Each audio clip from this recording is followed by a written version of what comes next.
Hello students, in this video we are going to start class 12's new chapter, Molecular Basis of Inheritance, chapter number 6. तो previous chapter में हमने discuss किया था principle of inheritance and variation कि inheritance क्या होता है, उसका रूल्स क्या है, इनहेरिटेंस के लॉज क्या है। इस चैप्टर में हमें ये पढ़ना है कि इनहेरिटेंस मॉलिक्यूलर बेसिस पे कैसे होता है, मतलब क्या मॉलिक्यूल है जो कि इनहेरिटेंस के लिए रिस्पॉन्सिबल है और मॉलिक्यूलर लेवल पर सेल के अंदर क्या होता है जब इनहेरिटेंस होता है। ओके, तो इसमें फर्स्ट टॉपिक है जेनेटिक मटेरियल। जेनेटिक मटेरियल वो मटेरियल है, वो मॉलिक्यूल है जो पेरेंट्स से ऑफस्प्रिंग्स में कैरेक्टर्स को इनहेरिट करता है। जेनेटिक मटेरियल दो तरह का होता है, डीएनए एंड आरएनए, जिनको कलेक्टिवली हम न्यूक्लिक एसिड्स भी कहते हैं। मेजॉरिटी ऑफ ऑर्गेनिजम्स में डीएनए ही जेनेटिक मटेरियल है, लेकिन कुछ वायरसेस में RNA as genetic material work करता है। उन वायरसेस को हम रेट्रोवायरसेस कहते हैं। तो डीएनए के स्ट्रक्चर के बारे में डिस्कस कर लेते हैं।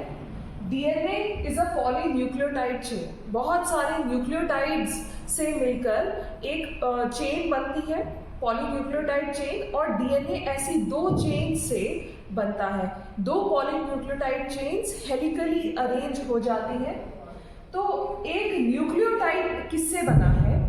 एक न्यूक्लियोटाइड बना है a nitrogenous base, there is a pentose sugar and a phosphate group. Nitrogenous bases are categorized into two groups, purines and pyrimidines. Purines are adenine and guanine. Pyrimidines are cytosine, thymine and uracil. तो basically DNA और RNA दोनों ही nucleotide से मिलकर बने हैं। अब अगर nitrogenous base adenine, guanine, cytosine and thymine है तो वो डीएनए होगा। आरएनए में थायमीन के प्लेस पर यूरासिल होता है। पेंटोज शुगर होता है एक। पेंटोज शुगर भी दो टाइप्स का एग्जिस्ट करता है, ribose sugar and deoxyribose sugar. Ribose sugar होता है आरएनए में और डीऑक्सीराइबोज शुगर होता है डीएनए में, और साथ में होता है एक फॉस्फेट ग्रुप। ये तीनों मिलकर एक न्यूक्लियोटाइड बनाते हैं। अगर न्यूक्लियोटाइड में से हम फॉस्फेट ग्रुप को रिमूव कर दें, यानी कि अगर एक नाइट्रोजीनस बेस और एक पेंटोज शुगर रहेगा तो हम उसको न्यूक्लियोसाइड कहते हैं। ओके, तो बेसिकली जो स्ट्रक्चर होता है यहाँ पर आप देख सकते हो, शुगर अटैच्ड होता है फॉस्फेट से, फिर एक शुगर होता है, फिर एक फॉस्फेट होता है। ये पॉलीन्यूक्लियोटाइड चेन है। सिमिलरली ये एक डीएनए का मैं सिंपल बेसिक स्ट्रक्चर बता रही हूँ, तो दूसरी चेन में भी शुगर फॉस्फेट, शुगर फॉस्फेट। तो डीएनए का जो बैकबोन बनता है, जो लैडर लाइक स्ट्रक्चर बनता है, जो बैकबोन बनता है, वो शुगर और फॉस्फेट से बनता है। ओके, जो नाइट्रोजीनस बेसिस होते हैं वो शुगर के साथ अटैच्ड होते हैं और वो अंदर की तरफ प्रोजेक्ट करते हैं। जैसे यहाँ पर मैंने ए दिखाया है, ए स्टैंड्स फॉर एडेनिन। यहाँ पर साइटोसिन है। ओके, तो यहाँ पर शुगर, उसके सामने वाले जो शुगर के साथ बॉन्ड करेगा, एडेनिन के साथ थायमीन बॉन्ड करता है और बीच में दो डबल बॉन्ड्स होते हैं। सिमिलरली यहाँ अगर साइटोसिन है तो यहाँ पर सामने वाले चेन के शुगर के साथ गुआनिन होगा जिसमें ट्रिपल बॉन्ड होता है।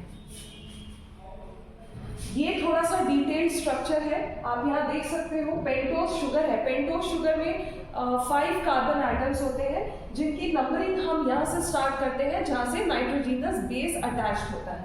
कार्बन नंबर 1, 2, 3, 4 एंड 5, ये कार्बन नंबर 5 है।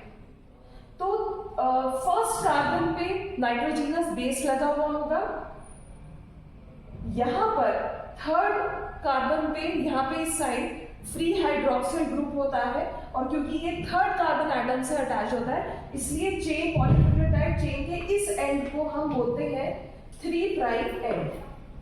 यहाँ 5th कार्बन से फॉस्फेट अटैच होता है, ठीक है। फिर इस ये फॉस्फेट फिर नेक्स्ट न्यूक्लियोटाइड के शुगर के साथ 3rd कार्बन एटम से अटैच होता है। तो इस तरह से जो चेन है, इधर यहाँ पर जो फ्री एंड होगा वो इधर ये वाला कार्बन होगा 5th पोजीशन वाला, तो इसलिए इसको 5 प्राइम एंड बोलते हैं,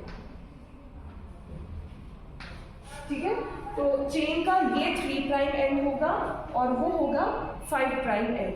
तो ये एक पॉलीन्यूक्लियोटाइड चेन है। ऐसी 2 चेन्स मिलकर डीएनए बनाती है।